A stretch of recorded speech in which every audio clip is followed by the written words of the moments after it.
Welcome to Life Isn't Lived on a Spreadsheet with Ryan Poterack from Poterack Capital Advisory. You have unique values, objectives, fears, life experiences, and biases. Any financial professional who ignores or minimizes the importance of your story may not be able to help you achieve your ideal outcomes or hit your goals. It's time to experience the PCA difference. In this podcast, we help business executives, soon-to-be retirees, and solutions-based individuals overcome the anxiety leading up to their upcoming years. We do this by initiating in-depth discussions about the financial aspects of retirement, like tax planning and asset allocation, alongside, and often overlooked, personal and lifestyle aspects. Join us for this journey where we explore retirement from a contrarian point of view, as Ryan draws from years of experience and qualified guest professionals to help you explore the true purpose of your money in retirement and the impact you want to make in your golden years. Investment advice offered through Private Advisor Group, a registered investment advisor. Private Advisor Group and Poterack Capital Advisory are separate entities. This information is not intended to be a substitute for individualized legal or tax advice. Please consult your legal or tax advisor regarding your specific situation. The darling of the tech world right now seems to be AI, artificial intelligence. Its capabilities continue to grow and in some cases astound mere mortals, and its users and uses are expanding exponentially. I'm Patrice Sikora with Alec Quaid, a certified financial planner at Poterack Capital Advisory. Alec, what are you hearing from other professionals in the industry? Are they seeing a role for AI? Is it humans versus machines, or is it humans using machines? What are they saying? Probably that last one. I think it's more talked about outside of my industry than actually in the industry. I mean, the financial press loves to have a headline that has the two letters AI or say something about artificial intelligence. You know, I talked to a lot of colleagues in my industry. I can't say we really talk about it. It's not to that point where it's just revolutionary for real life, day-to-day financial planning practices. It's helped in certain areas, which we'll talk about. But I think it's certainly humans using machines. I don't always some sort of headline over the years. Previously, I guess before AI, the big one was, are robo advisors going to replace Right. financial advisors? And now is artificial intelligence going to replace financial advisors? You know, I don't think anybody in the industry is worried about being replaced, but it certainly has helped in creating efficiencies in some ways. All right. So you were talking about the benefits. You mentioned efficiencies. Talk a little bit more about that. Well, for example, we have some software that helps us read tax returns. And so tax planning is a big part of our practice at PCA and providing proactive tax planning work for our clients. Well, our clients don't pay us to gather the data and put it in a way that we can see well. They pay us to analyze that data for possible solutions. And so when we have a technology that we can upload a tax return to, and it can read it in literally 90 seconds and give us all the important facts and figures that we need to then run different scenario analysis for a client situation. I mean, that just helps us be so much more efficient in doing the things that actually add value to our clients. We are bringing on a similar technology that does a similar thing with estate planning documents. So trusts, wills, powers of attorney, stuff like that. And again, the same mantra there. You know, our value is providing solutions and pointing out potential deficiencies and stuff like that. And that just saves us a bunch of time and makes us more efficient as a practice. So there's that. There's also some of these learned language models, I believe is what LLM stands for, like ChatGPT. They can be helpful for written communication and, you know, blogs and stuff like that we write, where, you know, it can assist in the writing of some of those things. You know, we end up editing a bunch, but we're not starting from scratch, for example. So it can save us time in written communication and things like that. But we're not using it for necessarily research at this point. I think that's an area where it could start to help financial advisors is speeding up research, because we spend a lot of time researching answers for our clients. but I haven't seen it to be quite there yet, but I think it could get there. So if I'm hearing you right, you're saying it's right now an administrative tool, but you really do need that human touch for the analysis and the insight. Well, that's where I think if artificial intelligence can show empathy one day, then I'd be worried about my job being replaced. But I don't certainly see that in my lifetime. I don't know how it ever could. It's, it's a robot, it's a computer. How could it ever show real human empathy? I mean, humans just were designed to interact with each other at our very core beings. So people like talking to people, and people like hearing another person say, you're going to be okay, or here's why we're doing what we're doing. An AI or robo advisor, they can give you the straight facts, but so much of what we do is dealing with human emotion and human behavior and helping people have good behavior when it comes to their financial decisions. That is so much of what our value is to our clients. And that's not even close to being replaced. And I don't know how it could be replaced by a non-human being. Mhm. So that's where certainly in robo advisors, for example, like that has helped advisors as well. Can be help with the efficiency of portfolio management, for example, for even advisors, because in our view, our biggest value add really isn't just putting together the best portfolio, which obviously that's part of it, but it's really helping people make good decisions over the course of their lifetime. Do you perhaps see a hybrid use here for AI where sometimes human beings are more willing to tell a machine or something that is not human more personal information, more they're willing to spew a little bit more than they are to somebody face to face? Could there be a hybrid plan where AI gets the info and then gives it to you? I think so. I think there could be, and in some ways we kind of already, I'm not sure if it's considered AI or not, but we use different technologies that assist in gathering client information, and not just, informational data, but like how are they feeling about certain things. And Mm. so we use technology for that. I guess I don't, in my head, I don't loop that into the AI camp. Maybe it is technically, but yeah, I think it could be play a role there. I certainly think there's going to be additional enhancements to technologies in my industry that incorporate AI. And I mean, that's technology for PCA is so important because we're a completely virtual practice. So we rely heavily on the use of technology to work with clients across the country. And I can certainly see those technology vendors starting to incorporate AI more and more into their offering.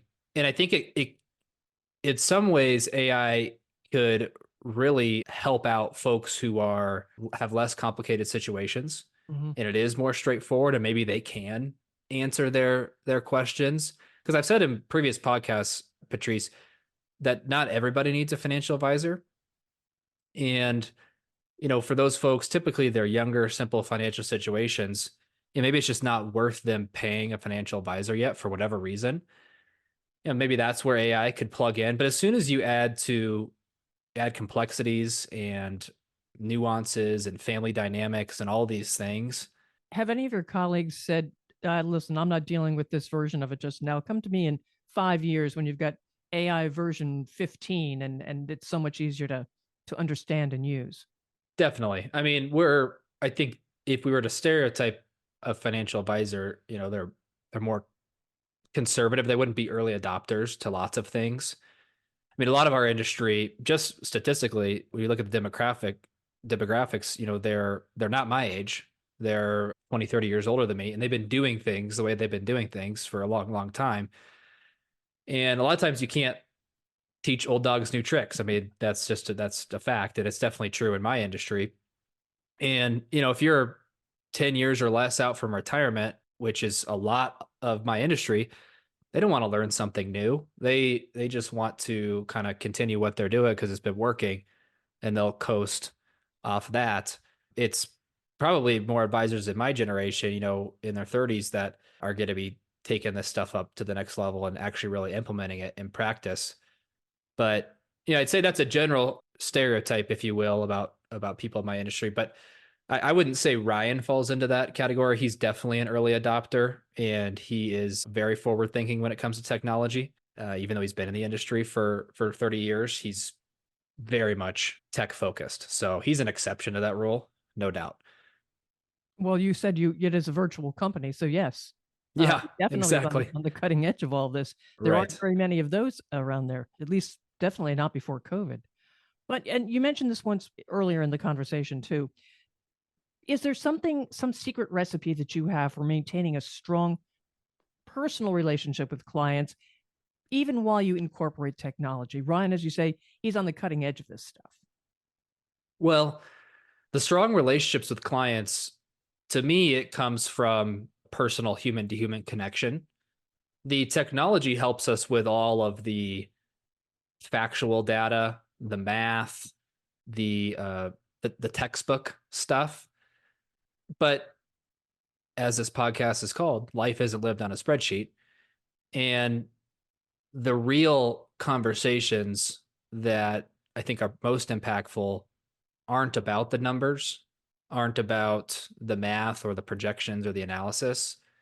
They're about how a client might feel about something, how they might be struggling emotionally to start taking money from their accounts upon retirement, or they're struggling with the passing of a loved one or something like that. That's where I think the deep rooted relationships are formed in those conversations that have nothing to do with what a lot of people think we do, which is just, talk about stocks or talk about generating alpha in your portfolio or whatever, stuff like that. I mean, that's not where the deep relationships are formed, certainly. And that begs the question, have any clients expressed concern about losing that relationship with you if this technology is incorporated more? I don't think so, because the folks who work with us want to work with somebody. So I have not heard any concern. No. If someone wants to DIY it, they might be more excited with this technology because it might help them be a DIYer. But our clients, no. All right, pretty definitive there. Right. Alec, it's an interesting idea, artificial intelligence. We're going to see it grow. We're just working with what we've got right now. But are there any thoughts that we have not touched on that you would like to just pass on to listeners? Well, I think it's certainly so. There was a I can't remember the stat, but the amount of quarterly earnings calls that Fortune 500 companies mentioned the phrase AI or artificial intelligence. It's such a buzzword, and anytime you have buzzwords in the financial press, it always has to be taken with a grain of salt, because their job is to get you to click and to get you to tune in. And we have so many companies talking about AI, and people are buying stock based on the fact that they mentioned artificial intelligence in their earnings calls when their company has literally done nothing to enhance their actual company value, which, by the way, the reason you should potentially purchase stock in a company using artificial intelligence. So it's just interesting. I think there's going to be a huge trust factor for our society in general, that we're not even close to being over that hurdle to trusting like a machine to give us advice. I mean, there was a study that said that only a third of people would be comfortable with self-driving cars or being on the road with a self-driving car. So when it comes to something serious like driving a car or taking care of your money, people want to be around people, is what that tells me. So there'll be a huge trust hurdle for our society to get over in general. That will probably happen at some point. I have no idea if that'll be in my lifetime or not, but I view it mostly as a net positive, assuming that the creators of AI are, I guess, responsible in some of the ways that they create it, which is totally to be determined. I mean, there are some concerning things with it outside of my industry, I think, but within what I do, I think the enhancements to our technology can only be helped by AI, likely. We're just at the very early end of that. You have to remember ChatGPT and these kinds of things where AI actually started to be talked about. I mean, that's within the past 12, 24 months. Like that's, yeah, it's like people think it's been around forever, but no, like this kind of just hit the scene, really. So a lot more to unfold, certainly. Well, Alec, if someone wants to take this conversation further with you, how can they reach you? Yeah, so they can always go to our website, www.poterack, POTERACK.net. They can find us on LinkedIn, Twitter, Facebook.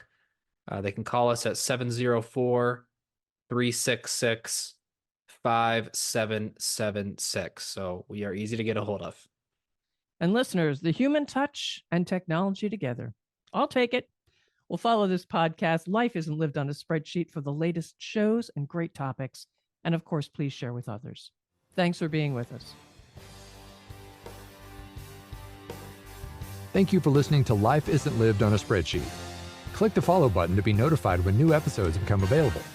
To ask questions about topics covered during the show or get a copy of Making It Count, Life Isn't Lived on a Spreadsheet by Ryan Poterack, visit www.poterack.net or give us a call at 704-366-5776.